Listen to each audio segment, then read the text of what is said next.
I'm sitting here with my friend Jack Woods, and we both live in the San Francisco Bay Area, and we meet every now and again, and as Judy friends, we reminisce, and we think about the times we met her, and Jack has told me many stories, and one of the stories was about 1961.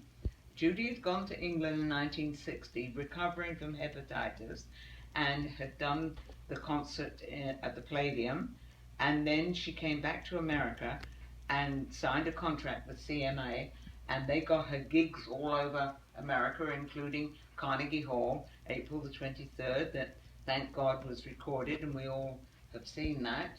And then she eventually came down to San Francisco, and you saw her in San Francisco doing the show. I did. I saw her, yes, Joan, doing essentially that same concert. And it was at the Civic Auditorium in Civic Center in San Francisco.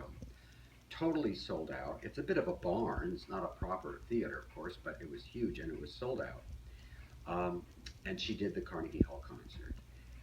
It was just unforgettable because by then she had recovered. She was healthy, fabulous voice, and by then Mort Lindsay was on the scene, and the fuller, same arrangements essentially, but the fuller orchestrations and complemented orchestra. It was brilliant, and the audience, very well dressed as I remember, were just ecstatic. They standing ovation, but more than that, I remember seeing people, women included, in lovely long gowns, standing on the chairs afterwards, screaming and yelling.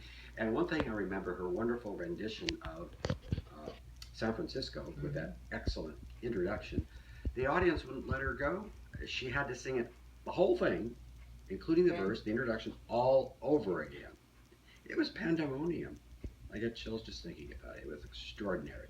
So that was my second time, from the Opera House days to this. And that's, she also had a good arrangement of Chicago. She did. She made those new big arrangements. That's right.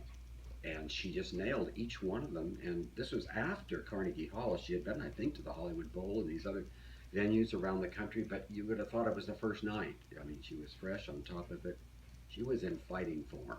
She really was. You know, I remember an occasion where she had Gordon Jenkins with her, and Gordon Jenkins loved the Tramp number. This is in London, and he made her do the Tramp number again. He kept saying to the audience, "Don't you want to hear this?" And she was saying, "No, no, no, no, you don't want to hear it, you don't want to hear it." And he picked up the baton, and she had to do it all over again.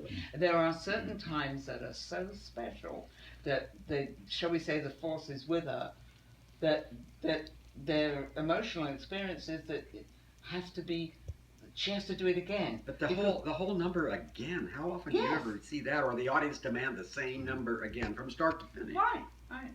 No, it's extraordinary. Did she come in with a headscarf on? I remember her when she first started doing the San Francisco number. She put a headscarf around her, like doing Jeanette MacDonald.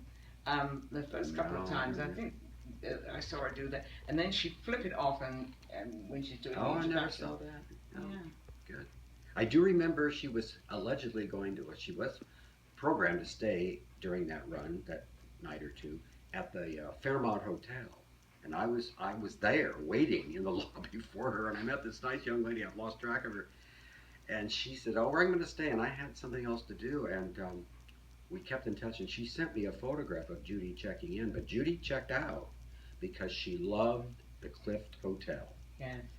And she moved. She went down there, but I didn't get to see her at either hotel. But I saw her at the auditorium. It was amazing. Special. Yep. Well, Jack's stories are in my book, Always for Judy. And thank you, Rob, for filming this.